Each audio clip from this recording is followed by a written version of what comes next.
The morning I nearly lost my family's land was the same morning I realized I controlled the entire valley. Denise Hartman was the one who called the cops on my so-called illegal cabin at 7 a.m.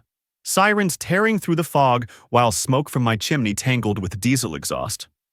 She didn't know that I didn't just own my property. I owned the mortgage on her house, the lease for her husband's company, and the road she drove on every day. For 3 months, she'd been ramping up her harassment. Noise complaints when I was fast asleep, violation notices for a cabin that stood before she was even alive, and letters demanding $500 a day in fines. Random as it seemed, the fines bounced back onto her shoulders, and Denise had no clue what kind of storm she'd started. By the time it was over, she'd be walking courthouse steps with cameras flashing and a truth that would shatter the smug smile on her Botoxed face. Where are you watching from? Drop a comment with your city. I want to know if homeowners associations are this vicious everywhere. Now, let me rewind and show you where it all began. My grandfather purchased 2,400 acres in Montana's Clearwater Valley back in 1963 for just $800. $800. That's about what a decent dinner runs you now. He got timber rights, mineral rights, water rights, the entire package. The old man knew exactly what he was doing. I inherited that land when I was 28, right after my parents died in a car crash. Every summer of my childhood was spent here, learning carpentry from Grandpa and raising this A-frame cabin with my own 2 hands. 1,200 square feet of pure freedom, solar panels, a well, a composting toilet, totally off-grid and completely legal. After burning myself out in corporate software consulting, I chose the simple path. Working remote, breathing clean mountain air, no traffic, no office politics. Just me, the wilderness, and the sound of wind moving through the pines. But change crept into the valley like a slow avalanche of out-of-state money. Folks from California were snapping up land, throwing up gaudy McMansions that belonged in Beverly Hills, not in Big Sky Country. The newest monstrosity was Clearwater Heights, 32 luxury homes ranging from $800,000 to $2 million, all managed by Hartman Realty. That's when Denise Hartman rolled in. Picture it. 52 years old, bleached hair sprayed solid like a helmet, cruising in a white Escalade worth more than most houses. She was both the HOA president and the developer. Should have been the first warning sign. Her motive was obvious. She wanted my land for her next expansion phase. Owning my property meant she could triple the worth of her existing lots. Her first attack came quietly. A certified letter accusing my cabin of violating neighborhood standards and demanding $500 daily fines.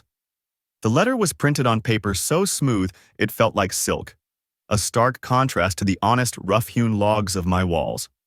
When she arrived for her first inspection, I'll never forget the sound of her stilettos clacking across my wooden porch like an angry woodpecker. The smell of her perfume hit me so hard it burned my eyes, mixing with the natural pine scent around us. She looked at my work-toughened hands like they were dirt she needed to scrape off her shoes. "This cabin is totally inappropriate for our community standards," she declared, wagging one manicured finger at my home. "Ma'am," I said calmly, "this cabin was built in 1995. Your community didn't even exist until 2018. She must have confirmed it later. My property wasn't part of her HOA at all. My grandfather's deed predated her subdivision by decades, so she shifted tactics. If she couldn't trap me with HOA rules, she'd try to use building codes, health departments, fire marshals, any authority she could throw at me until something finally stuck. The stale smoke from her idling SUV mixed with mountain breeze as she stood on my porch plotting, and she had no clue that every move she made was digging her own hole deeper. "You can't stop progress," she told me with that practiced realtor smile. "This valley is going to be developed whether you like it or not."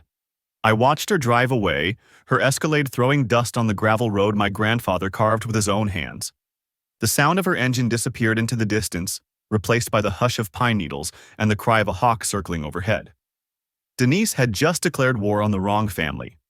Grandpa hadn't only bought land, he'd bought power, and I was about to learn just how much power he left behind. Denise's first real broadside landed 2 weeks later. An anonymous tip to the county about an unpermitted structure. I had to laugh. She wasn't even pretending to be subtle anymore. Inspector Caleb Morgan rolled up on a Tuesday morning, apologetic but by the book. a working man with scuffed boots and hands that showed real labor. Sorry about this, son. Got a complaint, have to take a look. You know how it is. No problem, Caleb. Come on in. We walked every inch of my cabin, his flashlight sliding over hand-fitted joints, tidy electrical runs, and structural supports tough enough to ride out a tornado. His eyebrows kept climbing as we went. Kid, this place is built better than most houses in town. Who did the work? My grandfather and me. 3 summers. He pulled the original 1995 permits from his folder, stamped and signed by his predecessor. Everything legal, everything documented, everything correct. Whoever called this in is either blind or lying, he muttered while marking his clipboard. But Denise wasn't finished. The smell of her cigarettes seemed to linger in the mountain air the next morning when I found her business card tucked under my windshield wiper. On the back, she'd scrawled, "State environmental complaint filed. Illegal sewage. You're finished." She was kicking it up to the state level, trying to drown me in bureaucracy. Time for a counterpunch. I rang my college buddy, Elliot. He'd traded an environmental science degree for a law degree and specialized in exactly this flavor of harassment. Bring in a certified septic inspector, he advised. Document everything, and I mean everything. The inspection started at 6 a.m. sharp, the pump truck's rumble bouncing off the valley and probably waking neighbors 5 miles out, but worth every decibel. The pro report showed my system ran cleaner than most municipal plants. The inspector, a weathered veteran named Hal with 3 decades on the job, whistled. Son, I've seen million-dollar houses with setups half this good. Whoever flagged you doesn't know. Well, you get the idea. Then came the twist that made my morning coffee taste like victory. Hal mentioned they'd had another call that week about gray water hitting Clearwater Creek, traced to that shiny new development up the road, Hartman Realty's pride and joy. While Denise was attacking my perfectly compliant system, her own project was leaking contaminated runoff into the creek. The irony was thick enough to cut with a chainsaw. Elliot nearly choked when I told him, "Here's what people miss. If your septic was installed before 1990, you're grandfathered under most state regs," he said. Denise was about to learn that lesson the hard way. Caleb stopped by later that week, officially to drop off the inspection report. Clean bill of health. System exceeds requirements. But he lingered on the porch, took a coffee, and shared what was really bugging him. 23 years I've done this job, he said, the pine-scented breeze carrying his words. Seen plenty of developers come and go. I've never watched anyone file this many bogus complaints in this short a time. You're the 3rd property she's targeted this month. That's when it hit me. This fight wasn't just about my cabin. It was about keeping corporate greed from paving over the last wild refuge my family protected. Denise wasn't just trying to pry away my land. She was trying to erase everything my grandfather built. The chainsaw's hum echoed as I cut deadfall for winter. A deliberate show of resolve. Each swing of the axe felt like a promise to the old man that I wouldn't let his legacy become a strip mall. But that was only round 1. Denise's environmental complaint had boomeranged hard, but I kept spotting her white Escalade at county offices around town. She was cooking up the next move, and I figured it would be bigger than code and septic. Evening air carried sawdust and a trace of engine oil from my work, mixed with the eternal perfume of pine. Somewhere in town, she was likely on the phone with attorneys, plotting the next shot. What she didn't grasp was that every agency she dragged in, every false report, every threat, was laying down a paper trail that would bury her. I was logging everything, building a record that would make her earlier schemes look like child's play. Her next volley came through the fire marshal. Apparently, my dangerous wood stove installation was a threat to public safety. Denise had more angles than trigonometry. Fire Marshal Nora Park arrived with a full team, clipboards ready, looking like they expected a meth lab instead of a stove. Nora was all discipline, ex-military by her stance, and not impressed by theatrics. "Show me what you've got," she said. What I had was showroom quality. Copper pipes shining like new pennies, clearances beating code by 6 inches, premium materials that cost more than Denise probably drops on Botox each month.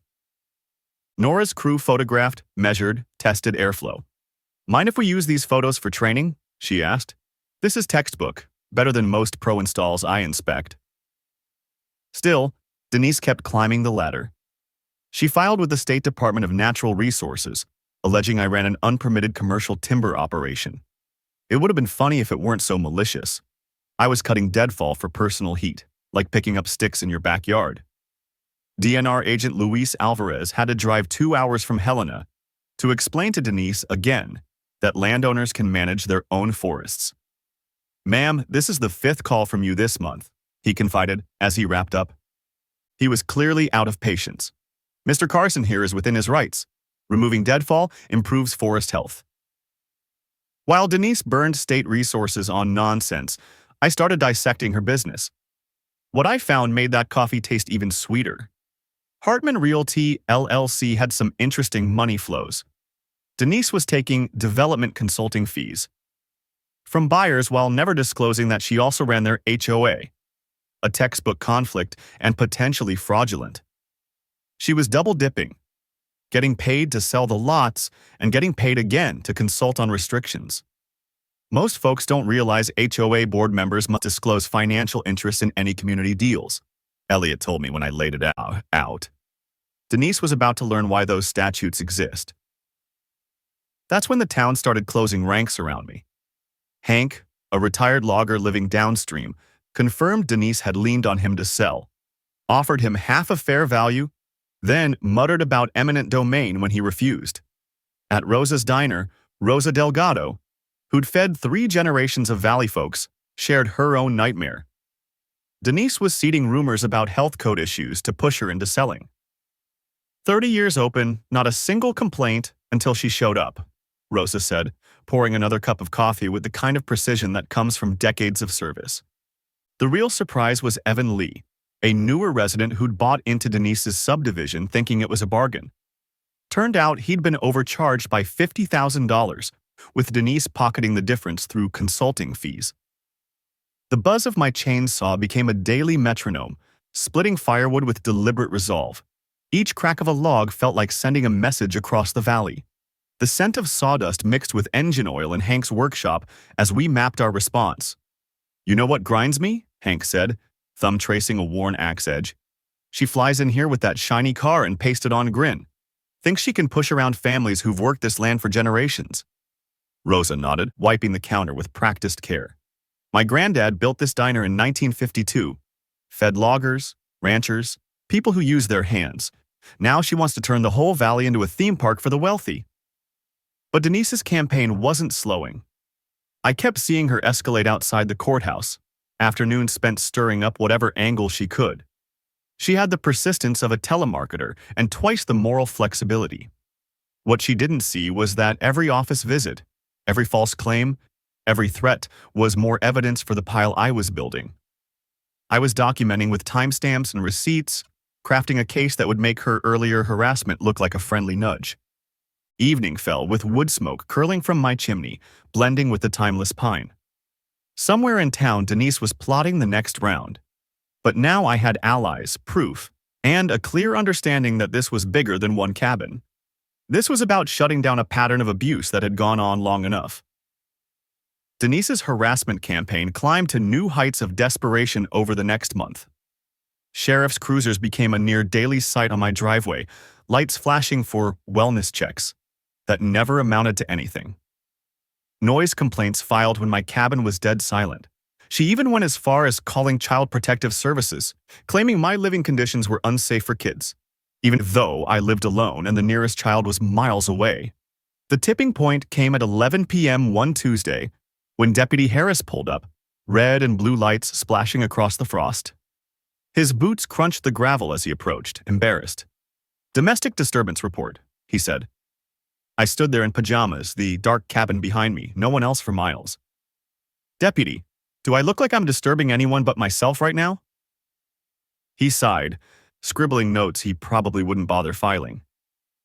"Off the record, most of these calls come from the same number. This is straight-up harassment." Denise escalated into the courts next, filing for an emergency injunction, claiming I'd threatened her at an HOA meeting I'd never even attended. In small claims court that Thursday, she strutted in with an expensive lawyer, his suit worth more than my pickup. I represented myself with a manila folder and the truth. Judge Ruth Myers wasn't buying Denise's theatrics. "Your Honor," her lawyer began. "My client fears for her safety due to Mr. Carson's unstable behavior." I stood, pulled out my phone, and cast security footage on the courtroom wall, time-stamped proof I hadn't been near the alleged meeting. Judge Myers dismissed it in minutes. "Miss Hartman, you're being warned. File one more frivolous case and you'll face sanctions." That was my cue to bring in professional help. I hired a private investigator, Julia Park, no relation to fire marshal, but just as no nonsense. What she uncovered made Denise's harassment look like amateur night. "Your Hartman has a pattern," Julia said over coffee at Rosa's diner, spreading documents across the table like evidence at a trial. "She's pulled this same routine in 3 other communities, always targeting landowners next to her projects." The pattern was clear. She'd already been sued twice for HOA conflicts of interest, had her real estate license suspended in California for shady dual representation, and worst of all, owed $180,000 in back taxes on her Montana holdings. "If you're dealing with HOA harassment, timestamp everything," Julia advised, tapping a thick folder. "These records become vital when you prove a pattern of abuse." The community was rallying now. Hank revealed she'd tried to bully him out of his land too, offering half-market value and threatening eminent domain. "Told me the government would take it anyway if I didn't sell," he growled, hands clenched around a coffee mug. Rosa confessed Denise had been spreading lies about health violations at her diner, hoping to pressure her into selling. 30 years without a single complaint until she rolled into town. Evan Lee, still raw from overpaying for his lot, discovered more hidden fees buried in his contract. Extra 50 grand she pocketed as premium location adjustments. The gravel crunch of cruisers became routine. Each bogus call documented. Photos, recordings, notes. My evidence folder was swelling thicker than a phone book. Security cameras caught Denise's smirk in courthouse hallways after her failed injunction, captured perfectly as she walked by. That smug look wouldn't last. During strategy calls, I'd lean against the bark of the old pine behind my cabin, the roughness grounding me while I planned. That tree had weathered storms for decades. My family's grip on this valley would weather Denise's storm too. But her desperation was mounting, her perfume barely masking sweat when we crossed paths in town. Every escalation, every false complaint, every reckless move was more proof. She was blind to the trap slowly closing around her. The quiet evening air carried pine and smoke as I watched stars over the cabin roof. It felt like calm before a storm, because what came next would change everything. The game-changing moment came while I was digging through county records, preparing a defense for Denise's latest bogus lawsuit. Sometimes fate has a wicked sense of humor. I was looking for ammunition, but instead uncovered a nuclear weapon. Her development company had taken out a $2.3 million construction loan in 2019, standard for a builder, but the collateral wasn't just her land. It included tangled claims of future development rights across the entire valley. That's when I dug deeper. My grandfather hadn't just owned his 2,400 acres. The old records revealed something that made me freeze with my coffee halfway to my lips. He owned the mineral rights under most of the valley, including all of Denise's subdivision. But that wasn't the shocker. He also held first mortgage positions on 3 properties Denise used to secure her loan. Properties she claimed were free and clear. How had this stayed buried so long? Grandpa's estate was labyrinthine, managed by an old-school attorney who passed in 2018. The new lawyer had never explained the full extent of what I inherited. County archives were scattered, some dating back to territorial days, filed under different conventions. 14 hours squinting at microfilm and faded ledgers finally pieced it together. Grandpa's 1963 purchase had included all rights, appurtenances, and future development considerations. Legal wording from the 60s that gave me veto power over any development affecting the watershed. Denise's entire project sat on land where I controlled mineral and water rights. Her loan was in default already. She'd missed 2 payments while harassing me. The bank was sweating over her ability to complete Phase 2, which absolutely required my property to pencil out. When I reached the estate lawyer, grandson of Grandpa's original attorney, he confirmed my findings. Grandfather was sharper than most folks realized, he told me. He structured this specifically to block exactly what Miss Hartman is attempting. Then I discovered a handwritten note tucked inside the deed, Grandpa's steady script on yellowed paper. For my grandson, never let them turn this valley into a strip mall. Sitting in my truck outside the courthouse holding that note, I finally understood. This wasn't just inheritance, it was stewardship. Grandpa had seen someone like Denise coming 60 years out, and he'd prepared me for the fight. People think owning land is simple. You buy it, you own it. But mineral rights, water rights, and easements can all be split. Grandpa had locked them together like a fortress. Denise had no idea I now held all the cards. Her harassment, her lawsuits, her threats, all built on the false assumption that she had power and I didn't. The question was strategy. I could hit her hard and fast, exposing everything and watching her empire collapse. Or I could wait, let her keep escalating, and quietly build an airtight case. I chose the latter. Let her dig deeper while I gathered allies and evidence. When the truth came out, it would crush her so thoroughly she'd never recover. Driving home, with windows down, pine-scented air filling the cab, I felt something I hadn't in months: absolute confidence. The hunted had become the hunter, and Denise Hartman had no idea what storm was rolling her way. It was time to form a team. This wasn't just my battle anymore.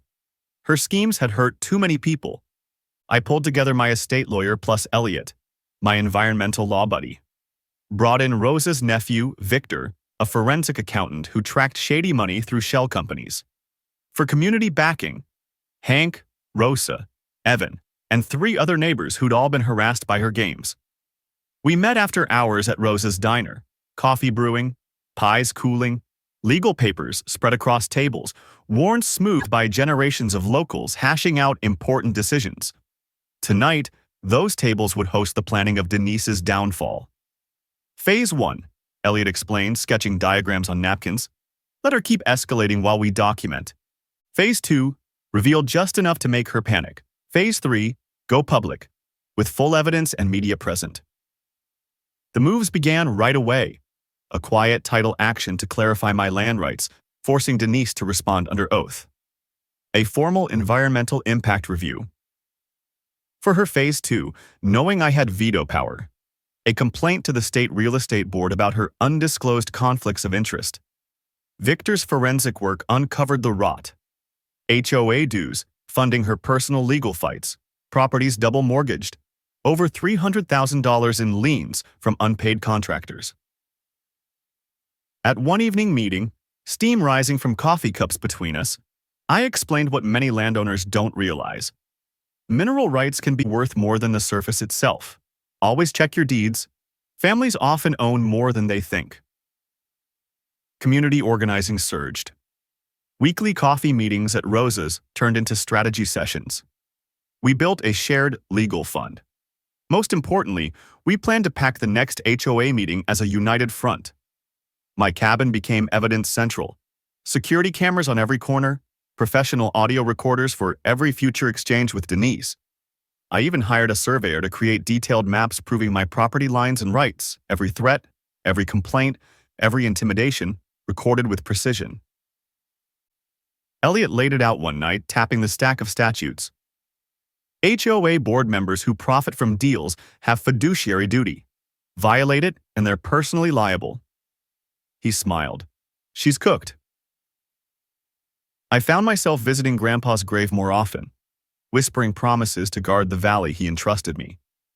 His simple granite marker, weathered by mountain storms, felt like a compass. This fight wasn't just about property. It was values against greed. Back at Rosa's, the smell of coffee and pie flavored our late-night planning. Documents rustled, pens scratched, determination filled the air. Denise's Escalade started cruising past more often, slowing as she tried to spy through the windows. She sensed something brewing, but couldn't pin it down. Her frantic routine, camping at county offices, badgering council meetings, just fed our evidence file. The stage for the finale practically built itself. Her annual HOA meeting was mandatory attendance, the perfect battleground with press access and witnesses. She expected to unveil Phase 2 and sail to approval. Instead, she'd face a community united, armed with evidence of fraud, conflicts, and crimes. The neutral ground of the community center, deputies ready for disruption, Cameras rolling, it would all converge. That night on my porch, watching the sun bleed over the valley Denise wanted to carve up, I felt anticipation replacing dread. The trap was set, and she was about to march right into it. Evening air carried pine as always, but underneath I could smell something new, justice taking shape. Denise's desperation reached unhinged levels as her finances collapsed. Anonymous Craigslist posts popped up offering my cabin for rent at $500 a month. Fake social media profiles spread my address, claiming squatters could camp there for free. She even hired a private security outfit to patrol around my boundary line. The sabotage got dangerous. My solar panels damaged overnight. Cameras catching a white Escalade creeping past at 2 a.m. My driveway blocked by fake no trespassing signs. And worst of all, someone tampering with my well cover. Every incident went straight into the evidence vault. Photos, timestamps, recordings. My upgraded security system caught everything in high definition. But the real story was her financial unraveling. Bank notices piled up daily at her office. That $2.3 million loan was officially in default. Subcontractors filing liens faster than she could react. Her empire was crumbling, and panic dripped off her like sweat through cheap perfume. Then came the bribe attempt. One Tuesday morning, she showed up herself, her usual arrogance replaced by twitchy desperation. "Let's be reasonable," she said, her voice high and thin. "I'll give you $400,000 cash for your cabin and 50 acres.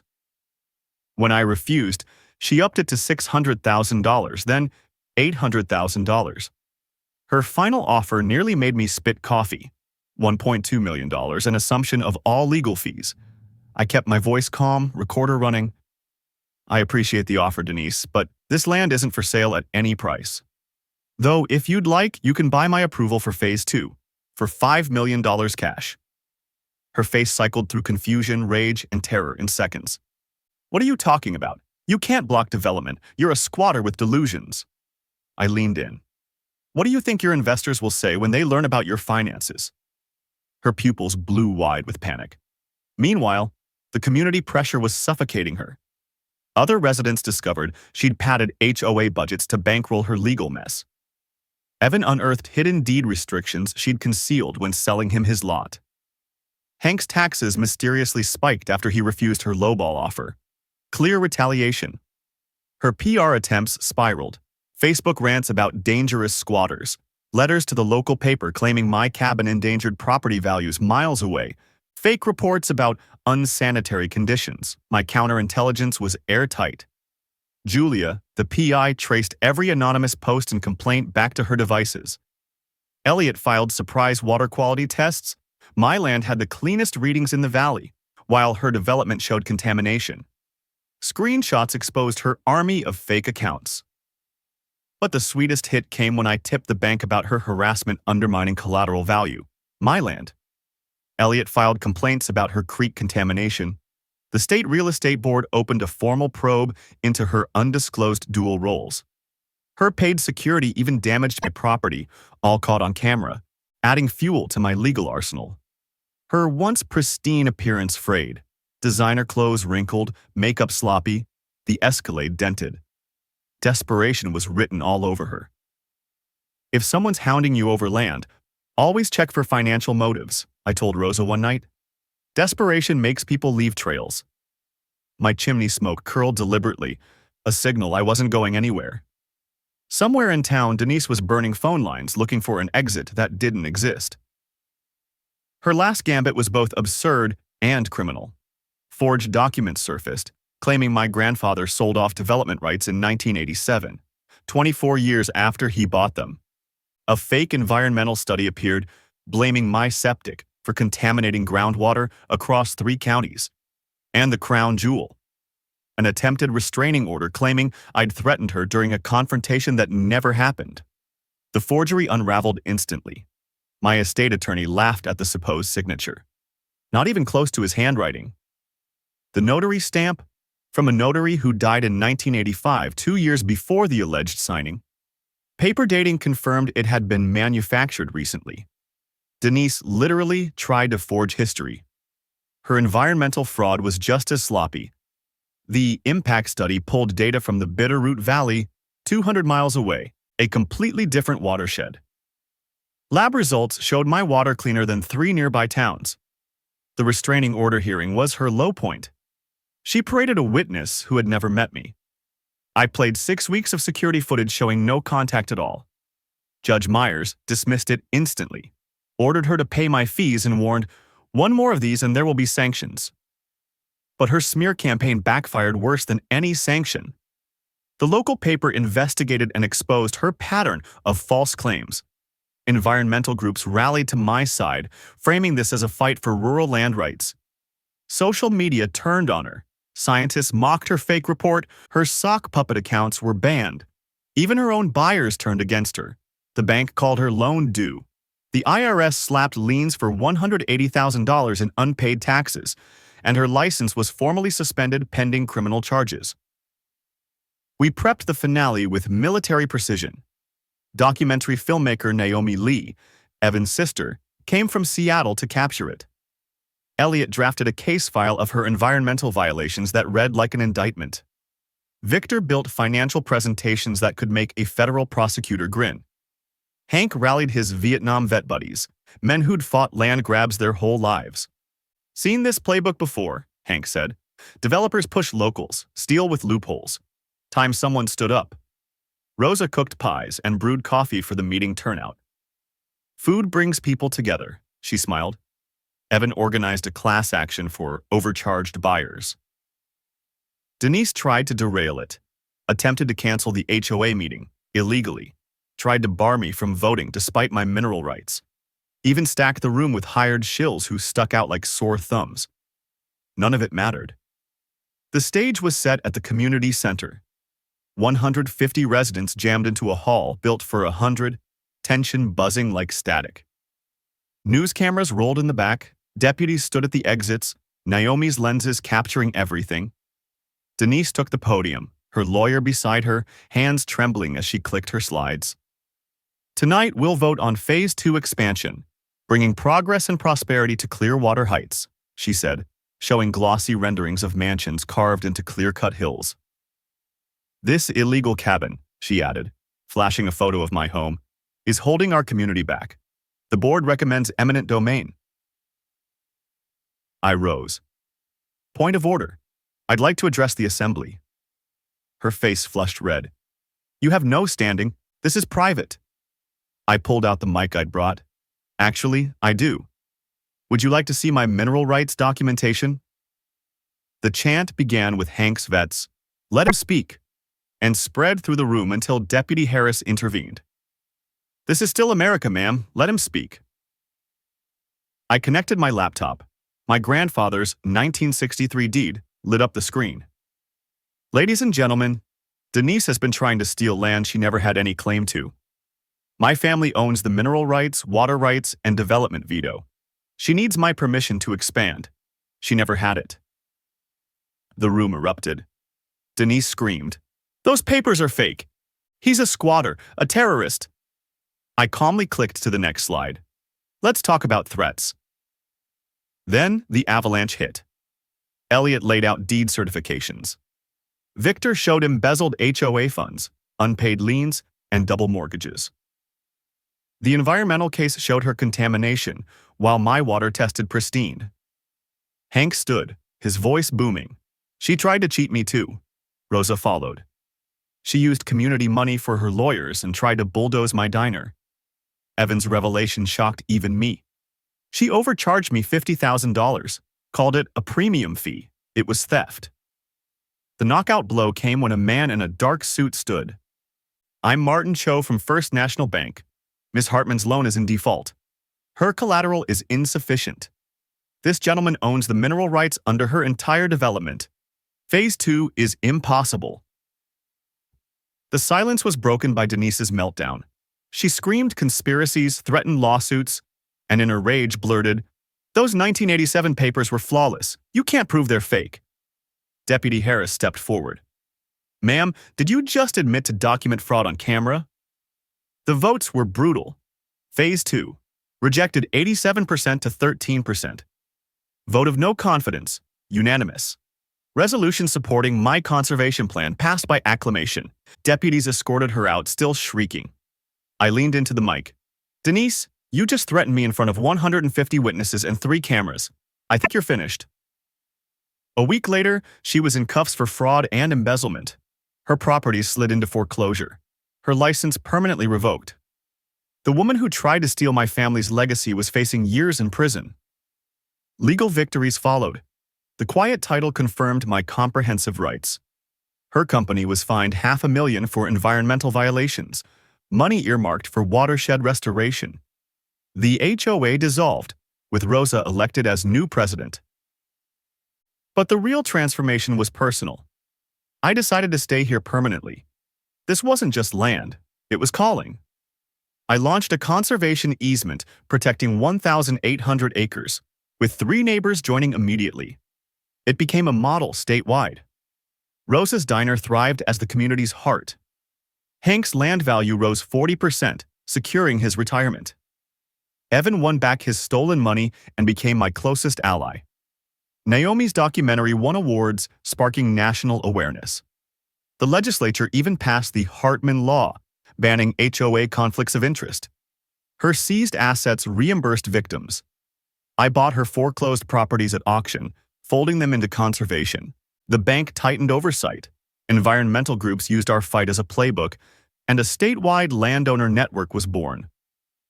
Now the valley rings with children's laughter at festivals, not courtroom threats. Bonfire smoke mingles with pine. Birdsong replaces legal shouting. From my porch, watching unbroken ridgelines at sunset, I finally understood Grandpa's words about stewardship. This wasn't about property. It was about protecting the irreplaceable for generations unborn. Always dig into deeds, I tell anyone who asks. Mineral rights often matter more than the surface. And remember, HOA boards must disclose conflicts, even if they pretend otherwise. But Denise's arrest was just one thread. Her case exposed a network of corrupt developers across 3 states, and soon I'd face the attempt to steal an entire mountain range. That story is next. Drop your worst HOA or property fight in the comments. I read every one. Subscribe if you want more stories of standing up to bullies, and join our Landowner Rights Warriors group for resources. Because together, we're stronger than any corporate predator. Grandpa, I kept the promise. The valley is safe.